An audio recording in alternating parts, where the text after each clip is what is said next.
தீபாவளினா பளிச்சுன்னு ஞாபகத்துக்கு வர்றது பட்டு, பட்டாசு, பலகாரம். பலகாரம்னா ஞாபகத்துக்கு வர்றது மந்த்ரா கடலை எண்ணெய். அபார ருசி, ஆரோக்கியமான உடல் நலம். தீபாவளி அன்னைக்கு மட்டும் இல்ல, என்னைக்குமே கிச்சன்ல இருக்க வேண்டியது மந்த்ரா கடலை எண்ணெய் தான்.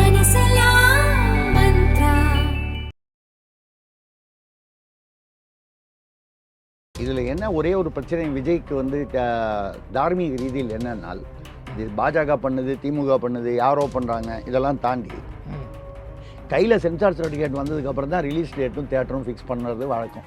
ஆமாம், அதில் அர்த்தம் இருக்குது. கண்டிப்பாக நீங்கள் ஒரு டேட்டை ஃபிக்ஸ் பண்ணிவிட்டு அதுக்குள்ளே ஏன் இது வந்து சென்சாரில் கொடுக்கல அப்படின்னு கேட்குறது வந்து சட்டப்படி தவறான விஷயம்.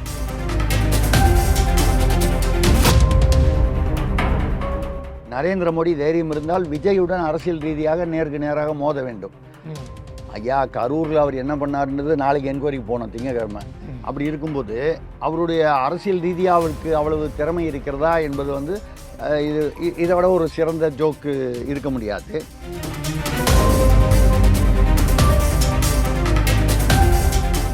இவங்க என்ன பண்ணுறாங்க, நடுநிலையாக இருந்துக்கிட்டு நீங்கள் ஆட்சியில் இருக்கும்போது ஐயா உங்கள் பணத்தை கொடுங்க, நாங்கள் வாங்கிட்டு 1000 கோடி 5000 கோடி 3000 கோடி வாங்கிட்டு நாங்கள் இன்வெஸ்ட் பண்ணி உங்களுக்கு வேறு விதமாக எப்படி கொடுக்கணுமோ அதுக்கான ரிட்டர்ன்ஸோட கொடுத்துருவோம். சரி, நீங்கள் ஆட்சி முடிஞ்சிச்சு, நீங்கள் வந்துட்டீங்களா, அது ஒன்றும் தப்பே இல்லைங்க, நீங்கள் கொடுங்க ஐயா, நாங்கள் வாங்கி பண்ணுறோம்.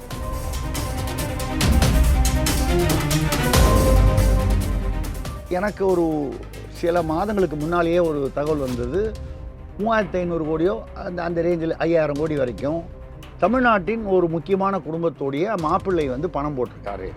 இந்த செய்தி ஜனநாயகன் இந்த ரிலீஸ் பிரச்சனையெல்லாம் வர்றதுக்கு முன்னாலே எனக்கு கிடைத்த தகவல்.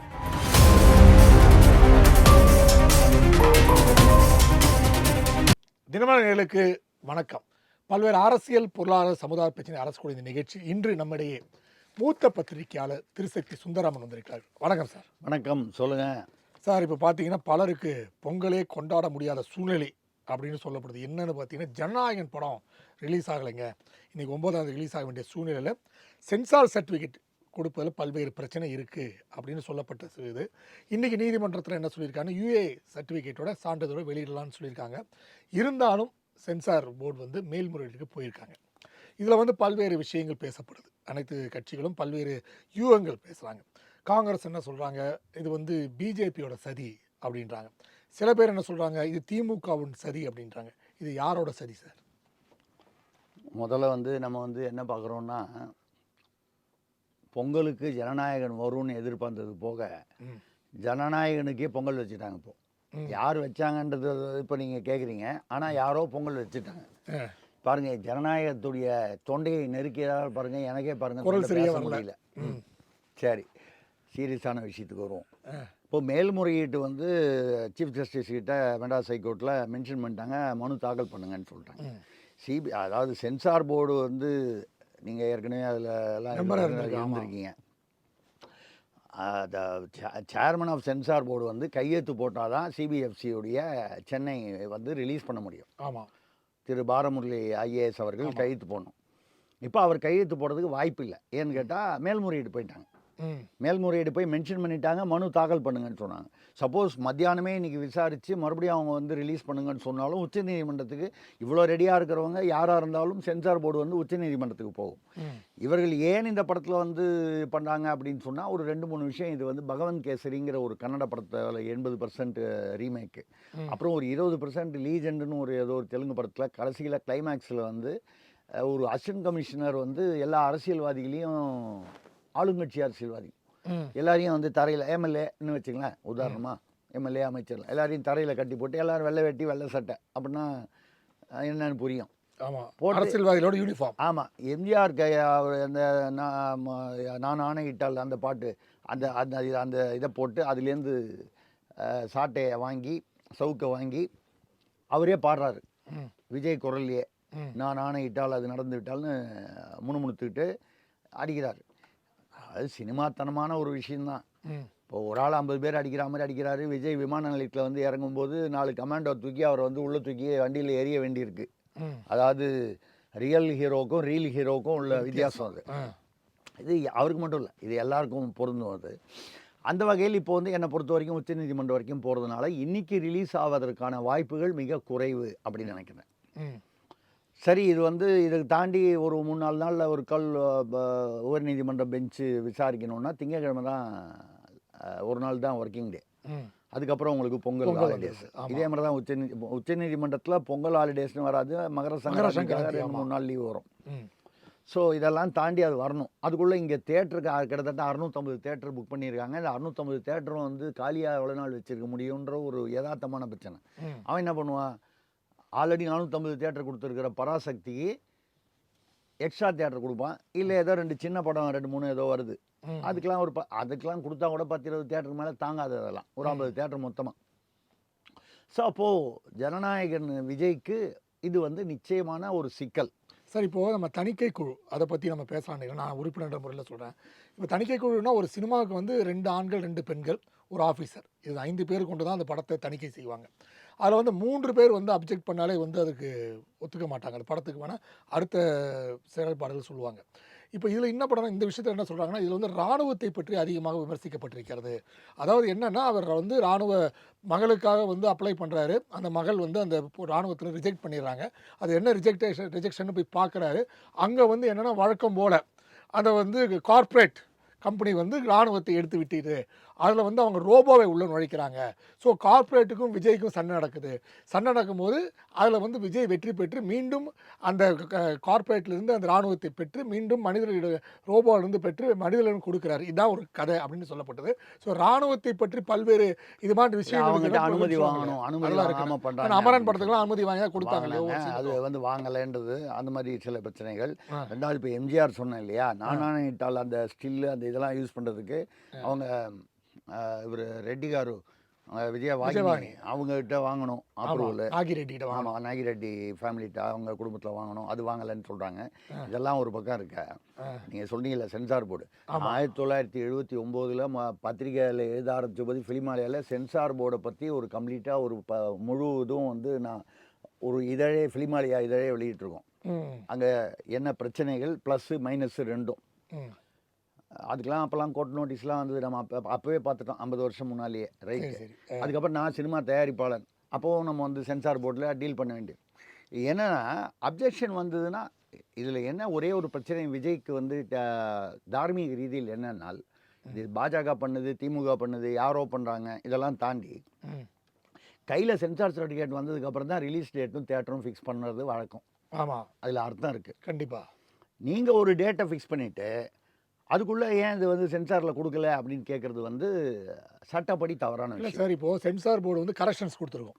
இந்த கரெக்ஷன்ஸை நீங்கள் பண்ணிட்டு வாங்கன்னு சொல்லுவாங்க. அந்த கரெக்ஷன்ஸை கொண்டு போய் சென்சார் போர்டில் காட்டணும். திருப்பி அவங்க அந்த கரெக்ஷன்ஸ் ஓகே ஆனால் தான் படமே ரிலீஸ் பண்ணுவாங்க. அதை தான் சொல்கிறேங்க. நீங்கள் 27 கட்டு பண்ணிட்டோம், 50 இடத்துல மியூட் பண்ணிட்டோம்னு சொல்கிறாங்க. ஆமாம், இது வந்து திருப்திகரமாக இருக்கிறதா என்பதை சென்சார் போர்டு தான் சொல்லணும். ஆமாம், அவங்க சொல்கிற வரைக்கும் நீங்கள் வெயிட் பண்ணி தான் ஆகணும்.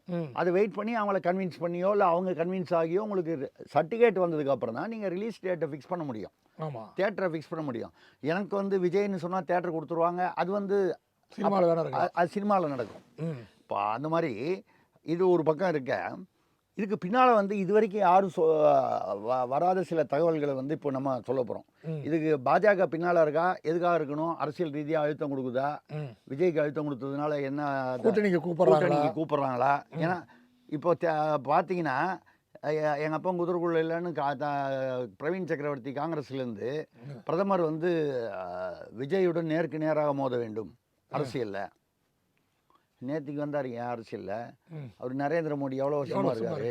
ஆமாம், அவர் நேருக்கு நேராக மோத வேண்டும், அவருடைய 56 அங்குல மார்பை வந்து காண்பிக்க வேண்டும்.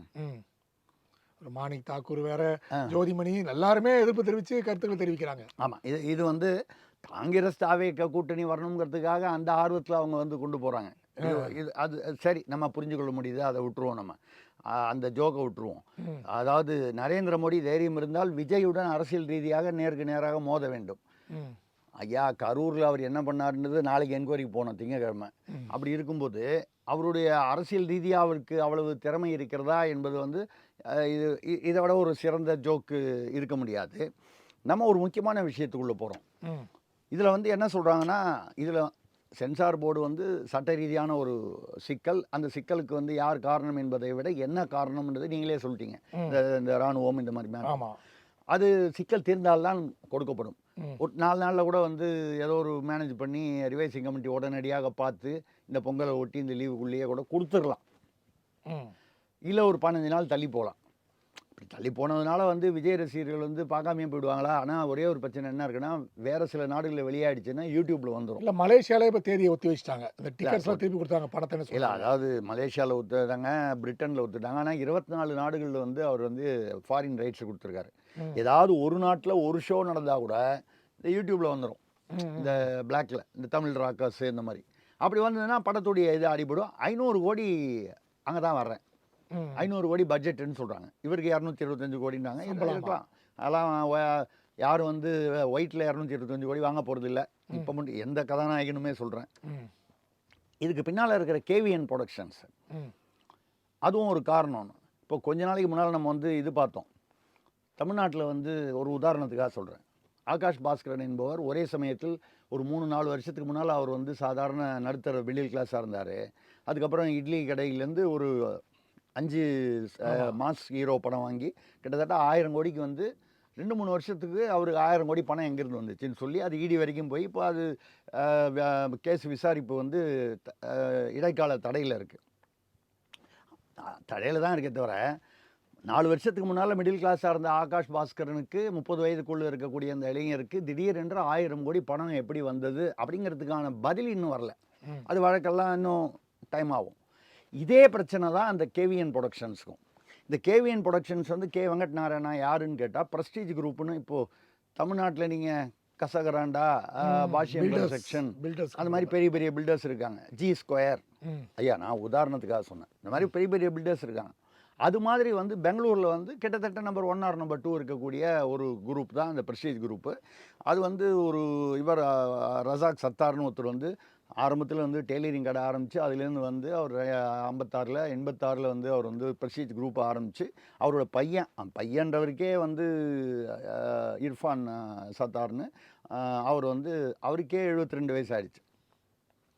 அங்கே சிஇஓவாக ரொம்ப வருஷம் வேலை பார்த்த அந்த வெங்கட் நாராயணா தனியாக வந்து 2020 ஒரு கம்பெனி ஆரம்பிக்கிறார், சினிமா கம்பெனி.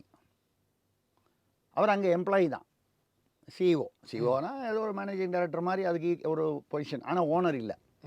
அவர் தனியாக ஆரம்பிக்கிறவர். எங்கே ஆரம்பிக்கிறாரு? அவங்களுடைய அந்த ப்ரெஸ்டீஜ் குரூப்புடைய டவர்ஸ், ப்ரெஸ்டீஜ் டவர்ஸ்னு பெங்களூரில் இருக்கிற அந்த பில்டிங்லேயே ஒரு ஆஃபீஸ். நார்மலாக வேலையை விட்டு ரிசைன் பண்ணிட்டு போனோன்னா அதே இடத்துல ஆஃபீஸ் கொடுக்க மாட்டான், முதல்ல விரட்டி அனுப்புவாங்க, வச்சுருக்காரு. அதே மாதிரி அவர் 2000 இது வரைக்கும் பார்த்து 2 படம் 1 கோடி ரூபா கன்னட படம் 2 படம் எடுத்திருக்கார். இது வரைக்கும் அவருடைய ஃபிலிம் சம்மந்தமான இது அவர் வாழ்க்கை வரலாறு. ஆமாம். அதுக்கப்புறம் இப்போ பார்த்தீங்கன்னா கிட்டத்தட்ட ஒரு 2000 கோடி ரூபாய்க்கு அட் எ டைம் வந்து படம் எடுக்கிறார். 2 கோடி தான் எடுத்திருக்காரு சரி, ஃபிலிம் இல்லை. இப்போ வந்து அவர் வந்து ஜனநாயகன் 500 கோடி, அப்புறம் வந்து இன்னொரு படம் கேடிடி டெவில் அப்படின்னு நம்ம அர்ஜுன், தமிழில் ஒரு அர்ஜுன் வருவார், ஜென்டில்மேன், அவரோட பையன் துருவ் சார்ஜா நடித்த படம். அப்புறம் வந்து மலையாளத்தில் பாலன் தி பாய் அப்படின்னு மலையாளத்தில். அப்புறம் வந்து டாக்ஸிக்னு யஷ்ன்னு சொல்லி கன்னடத்தில் அவர் தான் இப்போ நம்பர் 1. ஆமாம், நயன்தாராலாம் நடிச்சிருக்காங்க. அது 600 கோடி பட்ஜெட்டு. இது எல்லாம் சேர்த்தா இந்த டாக்ஸிக்கும் கன்னடத்தில், ஹிந்தியில் எல்லாமே வந்து தென்னாட்டு மொழிகள் எல்லாத்துலேயும் டப் பண்ணப்படும், மற்ற மொழிகளில், அப்புறம் ஹிந்திலையும் பண்ணுது, பேன் இண்டியா. கிட்டத்தட்ட 2000 கோடி ரூபாய்க்கு மேலே இன்வெஸ்ட்மெண்ட்டு. இவரோட கம்பெனி என்னன்னு பார்த்தீங்கன்னா 10 பேர்லேருந்து 50 பேருக்குள்ளே தான் எம்ப்ளாயீஸு. நான் இதில் சைட்டில் பார்த்துட்டு சொல்கிறேன், கம்பெனியோட அந்த ஆர்ஓசி சைட்டில் பார்த்துட்டேன். இவர் இதுக்கு முன்னால் வந்து சரி, அதுக்கப்புறம் அவர் என்ன பண்ணுறாருன்னு பார்த்தீங்கன்னா கேவிஎன் இண்டஸ்ட்ரீஸ்னு ஒன்று தொடங்கியிருக்காரு, கேவிஎன் ப்ராப்பர்ட்டிஸ்னு. 2023 எவ்வளோ வருஷம் ஆச்சு? 2 வருஷத்தில். தமிழ்நாட்டில், அதாவது தமிழ்நாடு, பெங்களூர், சென்னை பெங்களூர்னு வச்சுங்க, சென்னை பெங்களூரு பாம்பே புனே, இங்கே மட்டும் 1 கோடி ஸ்கொயர் ஃபீட்டு லேண்ட் அக்ரிகேஷன் பண்ணுறாரு. 1 கோடி ஸ்கொயர் ஃபீட். இது பல ஆயிரக்கணக்கான கோடிகளுக்கான பணம். இந்த ப்ரெஸ்டீஜ் குரூப் வந்து பெரிய குரூப்பு. அவங்க வந்து $6 பில்லியன் அவங்களுடைய டர்ன் ஓவர், அதாவது கிட்டத்தட்ட ஒரு 54,000 கோடி இன்னைக்கு கணக்கில். இதெல்லாம் இருக்குது. ஆனால் இவர் வந்து அங்கே எம்ப்ளாயியாக இருந்தவர். சிஓவாக இருந்தாலும் எம்ப்ளாயி. ம் எம்ப்ளாயி சம்பளத்தில் வாங்கி 2000 கோடிக்கு வந்து 2 வருஷத்துக்குள்ள இதுக்கு முன்னால் எடுத்த படம்லாம் பட்ஜெட் 1 கோடி. இல்லை சார், ஒருவேளை அந்த படம்லாம் ஓடி 2000 கூட வந்திருக்காதா? அவர் சினிமா தயாரிப்பாளர். சரி. 3 படம் நான் தயார் பண்ணியிருக்கேன். ம் சரிங்களா? அதில் வந்து ஒரு படத்தில் 5 கோடி போட்டால் ம் மேக்ஸிமம் 10 கோடி வரலாம், 20 கோடி வரலாம். ம் 1 கோடி பட்ஜெட் போட்ட படம் 500 கோடி 1000 கோடி வர்றதுக்கு எங்கேயாவது வாய்ப்பு இருக்கா? ம் கிடையாது. அதாவது நீங்கள் சப்போஸ் இதே மாதிரி ஒரு 200 கோடி போட்டு ஒரு படம் எடுத்து அந்த படம் வந்து இப்போ இந்த கேஜிஎஃப் காந்தாராலாம் வந்தது. ஆ, அந்த மாதிரி வந்து நீங்கள் போட்டு எடுத்து ஓஹோ வந்தது அதில் லாபம் வந்ததுன்னா இப்போல்லாம் வந்து எப்படி ஆயிடுச்சுன்னு கேட்டிங்கன்னா படம் நஷ்டம் ஆனால் கூட லாபம்னு வந்து வெளியில் வந்து ஒரு சொல்லிக்க வேண்டிய தகவலை சூழ்நிலை. பரப்பிட்டு ஆமா. பிளாக்கை ஒயிட் ஆக்கிடுவாங்க ஒன்று. ரெண்டாவது அந்த ஹீரோவுடைய அந்த இமேஜ் டேமேஜ் ஆகாமல் அடுத்த படத்துக்கு அவர் அதிகமாக கேட்குறதுக்கு இது ஒரு சௌகரியம்.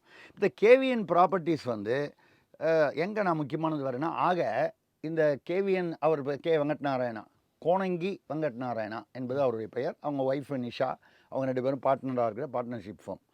இந்த ஃபேம் வந்து 2020 தான் சினிமா கம்பெனி. இது வரைக்கும் 2 கன்னட படம் ஒரு கோடி பட்ஜெட்டு.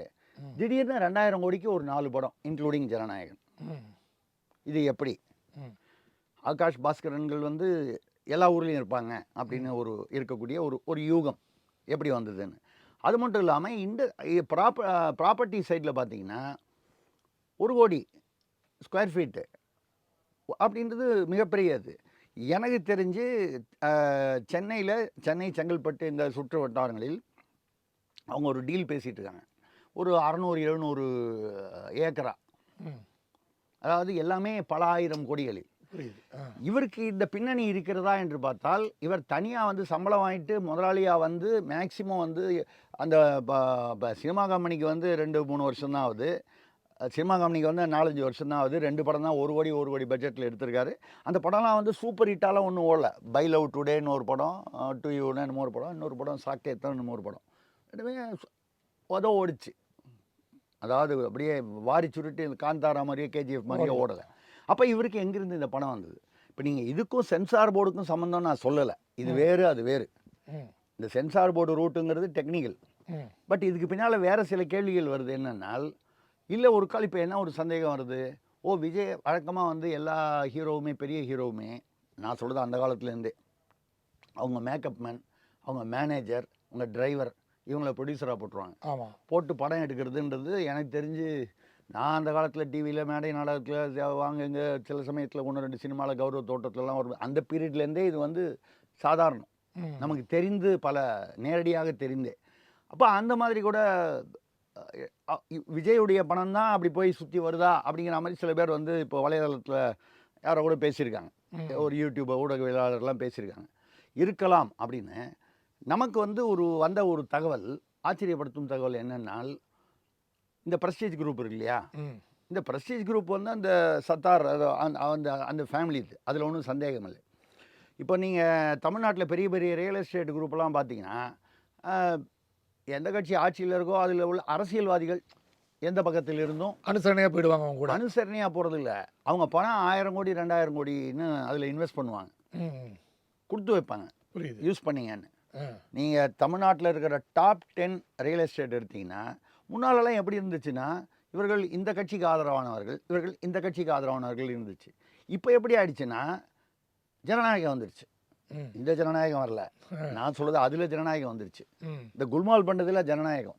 ஆ என்ன ஈக்குவாலிட்டின்னா கம்பெனி அதே தான்,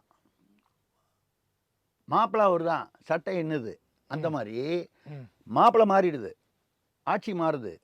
ஆனால் இவங்க என்ன பண்ணுறாங்க, நடுநிலையாக இருந்துக்கிட்டு நீங்கள் ஆட்சியில் இருக்கும்போது ஐயா உங்கள் பணத்தை கொடுங்க, ம் நாங்கள் வாங்கிட்டு 1000 கோடி 5000 கோடி 3000 கோடி வாங்கிட்டு நாங்கள் இன்வெஸ்ட் பண்ணி உங்களுக்கு வேறு விதமாக எப்படி கொடுக்கணுமோ அதுக்கான ரிட்டர்ன்ஸோட கொடுத்துருவோம். சரி நீங்கள் ஆட்சி முடிஞ்சிச்சு, நீங்கள் வந்துட்டீங்களா, அது ஒன்றும் தப்பே இல்லைங்க, நீங்கள் கொடுங்க ஐயா நாங்கள் வாங்கி பண்ணுறோம். ம் முன்னால் அந்த பாகுபாடு இருந்துச்சு, இப்போ வந்து அவங்க பொதுவாயிட்டாங்க, நியூட்ரல் ஆகிட்டாங்க. ம் இதை மாதிரி அதாவது பெரிய ரியல் எஸ்டேட் கம்பெனிக்கு பின்னால் வந்து நிச்சயமாக ஒரு பினாமியாக அரசியல்வாதி அல்லது அரசியல்வாதிகள் பல வகைகளிலும் வந்து இருக்கிறார்கள் என்பது தகவலாக நம்மளால் கொடுக்க முடியும். இதுக்கு நீங்கள் வந்து சான்றிதழ் கேட்டிங்கன்னா பினாமி வந்து அவன் என்ன அட்டஸ்ட் பண்ணி வச்சுட்டு போகிறான். கண்டிப்பா. பட்டு இந்த பத்திரிகைகளில் வரும் செய்திகள் எல்லாமே உங்களுக்கு வந்து கிசு கிசுல வரும். காதோடுல நான் போடுவேன் நான் பத்திரிகை நடத்தின போது. இப்போ அந்த மாதிரி வந்து வரக்கூடிய விஷயங்கள் எல்லா பத்திரிகைகளையும் வரும். அந்த வகையில் என்ன சொல்லப்படுவது என்றால், கொஞ்ச நாள் முன்னாலேயே இந்த பிரஸ்டீஜ் குரூப், ம். பெரிய குரூப், அவங்களே என்ன பண்ணுவாங்கன்னா, அரசியல்வாதிகள் பணம் போடும்போது சும்மா வந்து சின்ன சின்ன ஆளை நம்பி போட மாட்டாங்க. புரியுது. ஏற்கனவே பெரிய டர்ன் ஓவர் இருக்கிற இடத்துல போட்டால் தான் அந்த பணம் கரெக்டாக போய் ரவுண்ட் ஏதோ ரோல் பண்ணி அவங்க யூஸ் பண்ணி திருப்பி வரும். ம். அவங்களுக்கு அவங்களுக்கு தேவையான எக்ஸ்ட்ரா பணத்தோட வரும். ஆமாம், ஆமா. ரிட்டர்ன்ஸ். ஆமா. அது நீங்கள் வட்டின்னு சொல்லலாம், ரிட்டர்ன்ஸ்னு சொல்லலாம். வரும். ரெண்டாவது அவனுக்கு அந்த லிக்விடிட்டி ரிட்டர்ன் பண்ணுறதுக்கான ஒரு கெப்பாசிட்டி இருக்கும். ம். இப்போ யாரோ சின்ன கம்பெனியை போய் நம்பி அவன்கிட்ட போய் ஒரு 500 கோடி ரூபா கொடுத்தா, அவன் உடனே வந்து அவன் பாட்டில் மச்சான் பேரில் மாமா பேர்லலாம் நிலத்தை வாங்கி போட்டு அவன் பாட்டில் படுத்து தூங்கிட்டு இருப்பான். பணம் வராது. வராது. மஞ்சள் கடத்தை விட்டு போயிடுவான். ஆமாம். ஆளே கிடைக்க மாட்டான், இல்லை சிக்கல் வரும். ம். இதை மாதிரி வரும்போது இந்த பிரஸ்டீஜ் குரூப், ஏன்னா அந்த அந்த அதுடைய அந்த ஒரு ஓனர் இருக்க ஒரு பேர் என்னமோ ஒரு சத்தார், அவர் வந்து பார்த்தீங்கன்னா இப்போ இர்ஃபான் ரசாக் சத்தாருங்கிறது அவங்க அப்பா பேர், ரசாக் சத்தார்னு. இவர் இர்ஃபான் ரசாக். இவர் வந்து கர்நாடகாவில் 3வது பெரிய பணக்காரர். அசீம் பிரேம்ஜி விப்ரோ குரூப்பு, அதுக்கு அடுத்தது காமத் பிரதர்ஸ், 3வது இவர் தான். இவருக்கு அப்புறம் தான் இன்ஃபோசிஸ் நாராயணமூர்த்தி. ஓ சரி சரி. அப்போ எவ்வளோ பெரிய குரூப்புன்றதுக்காக சொல்கிறேன். அவங்க குரூப் வந்து ஆல்ரெடி பணம் வந்து ஒரு கால் கர்நாடகா அரசியல்வாதிகள் பணம் ஏற்கனவே போட்டிருக்கலாம். கர்நாடகாவில் டிகேஎஸ் வந்து பார்த்தீங்கன்னா அவர் வந்து எல்லா விதமான தேர்தல் செலவுகளையும் அவர் ஏற்றுக்கொண்டார். ஆமாம். நம்ம ஊருக்கு ஒரு செந்தில் பாலாஜி இருக்கா மாதிரி அங்கே டிகேஎஸ் இருக்கார். ஆமாம். அதாவது பொறுப்பாக செயல்படுவாருன்றதுக்காக சொல்கிறேன், வேற ஒன்றும் இல்லை. அந்த மாதிரி இருக்கக்கூடியவர். அந்த இடத்தில் வந்து எனக்கு ஒரு சில மாதங்களுக்கு முன்னாலேயே ஒரு தகவல் வந்தது. 3500 கோடியோ அந்த ரேஞ்சில் 5000 கோடி வரைக்கும் தமிழ்நாட்டின் ஒரு முக்கியமான குடும்பத்தோடைய மாப்பிள்ளை வந்து பணம் போட்டிருக்காரு. இந்த செய்தி ஜனநாயகன் இந்த ரிலீஸ் பிரச்சனையெல்லாம் வர்றதுக்கு முன்னாலே எனக்கு கிடைத்த தகவல். அப்போ நான் அதை சாதாரணமாக வந்து ஏதோ 10 ரியல் எஸ்டேட்டில் போடுவாங்க, அது என்ன தமிழ்நாட்டில் தான் போடணுமா, பெங்களூர், ஏன்னா நம்ம கொண்டு போய் துபாயில் பேங்க் வாங்கலாம், அபுதாபியில் வாங்கலாம், ஐரோப்பாவில் ஸ்டீல் ஃபேக்ட்ரி வாங்கலாம், இது பியர் ஃபேக்ட்ரி நடத்தலாம். இங்கே பண்ணக்கூடாதா? கர்நாடகா பக்கத்தில் இருக்குது, நம்ம திராவிடத்திலே வந்துடுது, அதனால் வந்து அங்கே பண்ணக்கூடாதா? ஆனால் நியாயம் தானே. ஒரே இடத்துல ரெண்டாவது you should not keep your eggs in the same பேஸ்கெட்னு சொல்லி. ஆமாம். அந்த வகையில் வந்து பல இடங்களில் பண்ணாங்க. பெங்களூர் ஒரு பெரிய காஸ்மோபாலிட்டன் சிட்டியாக வந்துருச்சு அப்படின்னு. இப்போ அந்த அவங்களுடைய அங்கே இருந்த ஒரு சிஇஓவாக எம்ப்ளாயியாக இருந்தவர் தனியாக அவர் வேலையை ரிசைன் பண்ணிட்டு போயிட்டாருன்னா யாருமே நான் சொன்ன மாதிரி அந்த டவர்லேயே அவருக்கு ஆஃபீஸ் கொடுத்து வைக்க மாட்டாங்க. அப்படி வச்சுருக்காங்கன்னா இந்த கேவிஎன் ப்ரொடக்ஷன்ஸுக்கு பணம் ஏது அந்த முதலாளிகிட்ட கிடையாது. அப்போ பினாமியாக இருக்கார். அப்போ பிரஸ்டீஜ் குரூப் தான் இந்த பணத்தை உள்ளே இறக்குதுன்றதுக்கான யூகங்களுக்கான வழி இருக்கிறது. நீங்கள் சான்றுகள் கேட்டால் கொடுக்க முடியாதே தவிர யூகங்களுக்கான வழி இருக்குது. இவர்கிட்ட பணம் இல்லை, திடீர்னு வந்திருக்கு, இவர் பிரஸ்டீஜ் குரூப்பில் இருந்தார், இப்போ அதே டவரில் இருக்கார். 1 கோடி தான் முன்னால் வந்து ஒரு பட்ஜெட்டில் படம் எடுத்திருக்காரு, இப்போ எப்படி 2000 கோடிக்கு 4 படம் எடுக்கிறாரு, மலையாளம் கன்னடம் மாறி தமிழ்லன்னு அப்படின்னு வரும்போது இது யார் பணமோ. சரி, இந்த பிரஸ்டீஜ் குரூப்பில் யாரெல்லாம் பணம் போட்டிருக்காங்கன்னா கர்நாடகாவில் எந்த அரசியல்வாதிகள் போட்டிருக்காங்க அந்த ஊர். ஆனால் தமிழ்நாட்டை சேர்ந்த ஒரு முக்கியமான குடும்பத்தோட மாப்பிள்ளை ஏறத்தாழ 3000 to 5000 கோடி ரூபா பணம் போட்டிருக்காருன்னு ஜனநாயகன் படத்துக்கு சம்மந்தம் இது இந்த பிரச்சனை வர்றதுக்கு முன்னாலேயே இது வந்து பேசு பொருளாக இருந்திருக்கு. அதற்கான ஏதோ ஒரு சின்ன லிங்க் வந்து எங்கிட்ட வந்து இது இப்படி தான் அப்படின்றதுக்கான ஒரு இது இருக்குது. அதை ஆதாரம் சொல்கிறத தமிழ்நாடு மட்டுமல்லாமல் நீங்கள் சொல்கிற குடும்பம் வந்து உலக அளவில் இல்லாமல் எல்லா இடத்துலையும் இன்வெஸ்ட்மெண்ட் பண்ணிகிட்டே இருக்காங்க, எந்த துறையிலும் இன்வெஸ்ட் பண்ணுறாங்க இல்லையா? ஆமாம். நீங்கள் பண்ணும்போது இந்த இடத்துல ஒரு முக்கியமான ஒரு விஷயத்தை பாயிண்ட் கவனிக்கணும். ஜனநாயகன் வந்து யார் வந்து சேட்டலைட் ரைட்ஸ் வாங்கியிருக்காங்க? Sun Pictures. ஆமாம். அது அவங்க பெரிய ஒரு சேட்டலைட்டு, அவங்க வாங்குறதுல தப்பு இல்லை. 45 சேனல் இந்தி ஒழிகன்னு சொல்லுவாங்க. ஆனால் இந்தியில் வந்து 5 சேனல் வச்சுருப்பாங்க. அவங்க வந்து வியாபிச்சிருக்காங்க, இந்தியா முழுக்க வியாபிச்சிருக்காங்க, அவங்க வாங்கியிருக்காங்க. சரி, இப்போது என்ன பிரச்சனை? இந்த பக்கம் என்ன படம்? பராசக்தி. இந்த இடத்துல தான் உங்களுக்கு வந்து ஒரு முடிச்சு நமக்கு வந்து அவிழ தொடங்குகிறது. கேள்வி கணைகளுக்கு வந்து ஒரு பதில், யூகமான முறையில் பதில் வந்து, ஏன்னா யூகம் தான் பண்ண முடியும், நம்மகிட்ட வந்து சொல்லிட்டு யாரும் பண்ண போகிறாங்க. அந்த வகையில் பராசக்தி வந்து red giant, first family, direct family. உங்களுக்கு வித்தியாசம் தெரியும். புரியுது. ஆமா. டைரக்ட் வேற, ஆமா. கிளை குடும்பம் வேற. இப்போ கிளை குடும்பம் வந்து அவங்க வந்து நானும் எம்எல்ஏவா வந்து அமைச்சராக வரணும், ஏன்னா எம்பி வேணாம் அப்படின்னு சொல்லி கிளை குடும்பம் அம்மையார் அவர்கள் கேட்கிறார்கள். அப்போ வந்து அவங்க அங்கே வந்து 2வது பிஜேபியோட அண்டர் கரண்ட்டாக வந்து ஒரு கனெக்ஷன் வச்சுருக்காங்க. அவர் இருக்கவே இருக்கார், வழக்கறிஞர் 2Gயில் சம்மந்தப்பட்டவர். அவரை வச்சு அப்படி ஒரு மூவும் இருக்குது. திமுக பிளவுபட்டால் அல்லது பிளவுபடுத்தி தேர்தல் சமயத்தில் அப்போது கனிமொழியை ஒரு கால் எடப்பாடி முதலமைச்சர் ஆக்குவதற்காக தான் எல்லா விதமான ஏற்பாடுகளும் தேசிய ஜனநாயக கூட்டணி செய்கிறது. பாமக கூட போய் சேர்ந்துருக்கு. அன்புமணி அநேகமாக ஐயா ராமதாஸ் அவர்களும் எப்படியாவது அவரை கன்வின்ஸ் பண்ணி அங்கே கூட்டு வந்துடுவாங்கன்ற மாதிரி பேசுகிறாங்க. வரலாம், தேமுதிகவும் சேரலாம். அது இதை தாண்டி ஏதோ ஒரு வகையில் திமுக ஜெயிக்க வேண்டிய ஒரு சூழ்நிலை வந்தால் அமித்ஷா என்ன பேசியிருக்காரு? எப்பாடுபட்டாவது திமுகவை ஒழித்து கட்டுவோம்னு இங்கே வந்து தமிழ்நாட்டில் வந்து பேசிட்டு போனார். மேடையிலேயே நயினார் நாகேந்திரன் அவர்கள் மாநில தலைவர் வந்து என்ன சொல்கிறாரு? 13 அமைச்சர்கள் மீது குற்றச்சாட்டுகள் இருக்கின்றன, இவர்களை வந்து தேர்தலுக்கு முன்னால் கைது செய்வோம்னு அமித்ஷா அவர்களை உள்துறை அமைச்சரை மேடையில் வைத்து கொண்டு பேசுகிறார் என்றால் அவருடைய அனுமதி இல்லாமல் பேசுவதற்கு வாய்ப்பில்லை. இப்போ பார்த்தீங்கன்னா இப்போது பொங்கல் முடிஞ்ச உடனே இவர் ஐ பெரியசாமி முக்கியமாக வந்து செந்தில் பாலாஜி அவர் இபிஎஸ் வந்து போய் கேட்டபோது உங்கள் பக்கத்துலேருந்து என்ன ஏதோ ஒரு சீட்டு இவங்க 60 வேணுங்கிறாங்க, அவங்க 40 தரேங்கிறாங்க, ஏதோ வழக்கமான எண்ணிக்கை பேரம் நடந்து கொண்டு இருக்கிறது, எல்லா கட்சியும் நடக்கிற மாதிரி. முக்கியமாக சொல்கிறது என்ன, நீங்கள் சும்மா வந்து ஆக்ஷன் சொல்கிறீங்க ஒன்றும், ஆனால் மக்கள் வந்து ஊழல் இதை வந்து எந்த நடவடிக்கையும் எடுக்கலை, பாஜக வந்து அட்ஜஸ்ட் பண்ணி போயிடுது திமுகவோட அப்படின்னு ஒரு எண்ணம் இருக்குது. அப்படி இருக்கும்போது எப்படி போய் ஓட்டு கேட்குறது சொல்லும்போது முக்கியமாக செந்தில் பாலாஜி அவர்கள் 70 தொகுதிகளுக்கு பணத்தை இறக்குகிறார். 30 தொகுதிகளுக்கு அவர் வந்து இன்சார்ஜாக இருக்கார். 70 தொகுதிக்கு பணம் இறக்குறாங்க. வெளியில் பரவி கிடக்குது சமூக வலைதளங்கள 40 கோடி ஒரு தொகுதிக்குன்னு, கிட்டத்தட்ட 10,000 கோடி வந்து பணம் ரெடி ஆகிடுச்சின்னு.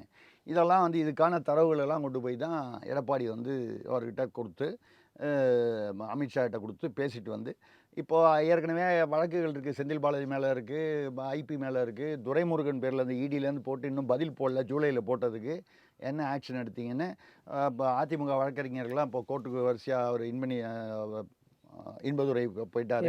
தமிழ்ச்செல்வன் கடிதம் எழுதி தான் இப்போது கேஎன்ஆர் மேலே பதிவு பண்ணியிருக்காங்க. அதை வந்து எஃப்ஐஆராக பதிவு பண்ணாமல் டீட்டெயில்டு என்கொயரின்னு ஒரு நாசுக்காக தவிர்க்கிறதுக்காக பண்ணுறாங்க. கோர்ட்டு வந்து எஃப்ஐஆர் போட சொன்னால் போட்டு தான் ஆகணும். இப்படி இது ஒரு பக்கம் வரும்பொழுது இங்கே என்ன பிரச்சனை? ஜனநாயகன் பராசக்தி வந்து இந்திய எதிர்ப்பு போராளி கதை. இந்திய எதிர்ப்பு போராளி கதைன்னா உங்களுக்கு தெரியும், யாரை திமுகவை தூக்கி பிடிப்பதற்காக தான். இதில் பாவம் சிவகார்த்திகேயன் எல்லாரையும் பொதுவாக பழகக்கூடிய நட்புகளோடு பழகக்கூடியவர், அவரை வந்து இதில் சிக்க விட்டாங்க. இப்போ ஜனநாயகன் வெளியில் வரலைன்னால் நாளைக்குள்ள ஏதோ ஒரு சட்ட ரீதியாக இருந்தால் கூட தாவேகாவினர் வந்து பார்த்திங்கன்னா இதுவரை அவர்கள் நடந்து கொண்டிருக்கும் விதம் பார்க்கும் பொழுது அவ்வளவு அரசியல் பக்குவமோ ஒரு முதிர்ச்சியோ அவர்களுக்கு இன்னும் வரவில்லை என்று தெரியுது. போலீஸ்காரனை கடிக்கிறது, மேலே ஏறி நிற்கிறது, முத்தம் கொடுத்தா தான் இறங்கும். இப்படி அந்த மாதிரி சூழ்நிலையில் இது வந்து அவர்கள் எப்படி இதை கையாளுவார்கள்? அந்த தேட்டர் 650 தேட்டர்லேயும் வந்து இல்லை பராசக்தி வர தேட்டர்லலாம் ஏதாவது தகராறு வர ஆரம்பித்தால் இது சட்ட ஒழுங்கு பிரச்சனையாகலாம். இதை தாண்டி என்ன சொல்கிறாங்கனால் இது எப்போ ரிலீஸ் ஆகுதோ இது வேறு விஷயம். ஆனால் இந்த கேவிஎன் ப்ரொடக்ஷனுக்கு பின்னால் இருக்கக்கூடிய அந்த மர்ம நபர் யார்? அந்த மர்ம மாப்பிள்ளை. நமக்கு என்ன கேள்வி? இப்போ இது வந்து ஃபைனான்ஷியலு அதெல்லாம் சொல்லுண்டு, பட் அதுக்கும் சென்சாருக்கு எப்படி சார் ஒரு பிரச்சனை? இல்லைங்க, நான் சென்சாருக்கும் அதுக்கும் சேர்த்து நான் முடிச்சு போடலேன்னு முதலையே சொல்லிட்டேன். ஆமாம், சென்சார் சட்ட ரீதியாக வரக்கூடிய ஒரு பிரச்சனை. அது வந்து இப்போ உயர்நீதிமன்றம் பெஞ்சு விசாரிக்க போது அநேகமாக உச்சநீதிமன்றம் வரைக்கும் போகலாம். படம் 2-3 நாள்லேயும் ரிலீஸ் ஆகலாம், 15 நாள் தள்ளியும் போகலாம். இது மாதிரி ராஜீவ்காந்தி கொலை எடுத்து வந்து ஆர்கே செல்வமணி வந்து ராஜாமுத்திரைன்னு ஒரு படம் எடுத்தார். அதில் வந்து பல்வேறு சர்ச்சைகள், பல்வேறு பிரச்சனைகள் சொல்லப்பட்டு அந்த படம் கடைசியில் வெளிவந்ததோ இல்லையான்னு கூட தெரியாத சூழ்நிலை ஆகிப்போச்சு. ஸோ அது மாதிரி அந்த உச்சநீதிமன்றம் போய் அதில் கிடப்பல் போடப்பட்டு அது இன்னும் பெரிய லெவலில் போயிட்டு வருங்க. தலைவா படத்துக்கு விஜய் வந்து அப்போ என்ன பண்ணார்? தலைவா படத்தில் டேக்லைனில் வந்து டைம் டு லீடுன்னு போட்டாருன்னா நம்ம ஜெயலலிதா அவர்கள் வருத்தப்பட்டார்கள் என்று சொன்னதுனால வந்து டிலே ஆச்சுன்னு ஒரு தகவல் உண்டு, உறுதிப்படுத்த முடியாத தகவல். ஆனால் வந்து கொடநாட்டில் போய் அவங்க அப்பாவையும் கூட்டு போய் 1.5 கிலோமீட்டர் உள்ளுக்குள்ளே நடந்து போய் மனு தான் கொடுத்தாரு. ஜெயலலிதாவை பார்க்க முடியல, போய் அப்படி தான் வந்து அவரை கையாள முடிந்தது. அதே மாதிரி விஸ்வரூபம் வந்தபோது கமலஹாசன் எவ்வளோ கஷ்டப்பட்டாரு, நாட்டை விட்டே போகிறேன்லாம் சொன்னார். ஸோ அதாவது இந்த மாதிரி பிரச்சனைகள் வரும்போது பூதாகரமாகத்தான் வரும். அதில் வந்து என்ன ஒரே ஒரு அதாவது விஜய்க்கு இது வந்து ஒரு அவருடைய ரசிகர்களுக்கு பொதுவான விஜய் ரசிகர்களுக்கு தாவேக்கான்றதை விட்டுட்டு விஜய் ரசிகர்களுக்கு பெத்த ஏமாற்றம், இது நியாயம் இல்லை அப்படிங்கிறதுல நமக்கும் வந்து ஒரு கருத்து இருக்குது. ஒரு படம் இவ்வளோ தூரம் லாஸ்ட் மினிட் வரைக்கும் அதை கொண்டு போய் சேரில் அவங்க தப்பு பண்ணியிருந்தா கூட ஒரு 15 நாள் முன்னாலேயே சொல்லியிருக்கலாமே அப்படின்ற ஒரு நியாயமான கருத்து இருக்குது. ஆனால் சட்டம் இப்படி தான் அப்படிங்கும்போது நீங்கள் ஒரு நீதிபதி சொன்னதையே தவறு என்று சொல்லி நீதிபதியை பற்றி தமிழ்நாட்டில் புக்கு போடுற அளவுக்கு இருக்குது, அதை வந்து தடை பண்ண வேண்டிய ஒரு அவசியம் வர்ற மாதிரி ஒரு நீதிபதியை பர்சனலாக போட்டே வருது அப்படின்னு சொன்னால் எது தமிழ்நாட்டில் எப்படி வேணாலும் அரசியல் நோக்கு போகலாம். இதில் எது சரி எது தவறு என்று சொல்ல முடியாத அளவுக்கு தமிழ்நாட்டு அரசியல் எங்கோ வந்து சிக்கி கிடைக்கிறது. அது மாதிரி வரும்போது இதில் பார்த்தீங்கன்னா நான் வந்து இந்த சென்சார் போர்டு இது நான் சொல்லிட்டேன், அது வரலாம், 4 நாளுக்குள்ளே சால்வ் ஆகலாம், 15 நாள் ஆகலாம், 1 மாதம் ஆகலாம். இதை தாண்டி இந்த பக்கம் வந்து மாப்பிள்ளையோட பணம் சிக்கி இருக்குன்னு சொல்கிறாங்க ஜனநாயகனில். அவர் விஜய்க்காக இல்லை, அது நார்மல் கோர்ஸில் வியாபாரம், அது வியாபாரம். இந்த பக்கம் வந்து எது ரெட் ஜெயண்ட் பராசக்தி. அப்போது பிரச்சனைக்கு காரணம் அதில் உள்ள விஷயங்கள் சென்சார் போர்டு விஷயங்களை தாண்டி பிள்ளை வர்சஸ் மாப்பிள்ளையா. இதில் நடுவில் வந்து கனிமொழி அவர்கள் எம்எல்ஏவாகி அமைச்சராகணுன்ற இது சமீபத்தில் தான் ஒரு வாரமாக தான் அடிபட்டுக்கிட்டு ஒரு 10 நாளாக நான் எம்பியை ரிசைன் பண்ணிடுறேன், நான் எம்எல்ஏ கொடுங்க அப்படின்னு சொல்லி கேட்குறாங்க. அப்பொழுது உதயநிதியை வந்து எந்த காரணத்தினாலும் வந்து சிஎம்மாக விடமாட்டோம்னு யார் இந்தியாவின் உள்துறை அமைச்சரான பாஜக தலைவரான அமித்ஷா வந்து மேடையில் பேசுகிறார். ஏன்னா அவர் சனாதனத்துக்கு எதிராக பேசியிருக்காருன்ற அந்த பேக்ரவுண்டில் சனாதனத்தை தெங்கு இதுன்னு சொன்னதை கோட் பண்ணி ஒழிப்போம்னு சொன்னார். ஆமாம். அப்போது இது எல்லாத்தையும் நீங்கள் வந்து இந்த சென்சார் போர்டு மட்டும் பார்க்காமல் சென்சார் போர்டு ஒரு பக்கம் அது சட்ட ரீதியாக அது தனி அப்படின்னு சொல்லி பார்த்தா கூட மற்ற குழப்பங்கள் விஜய் வந்து சென்சார் போர்டு பிரச்சனை தீர்ந்து இந்த படம் வந்து ரிலீஸ் ஆகுது, நாளைக்கோ இல்லை 4 நாள்லையோ ரிலீஸ் ஆகுதுன்னு வச்சுக்கிட்டா கூட இந்த கேவிஎன் ப்ரொடக்ஷன்ஸுக்கு பின்னால் உள்ள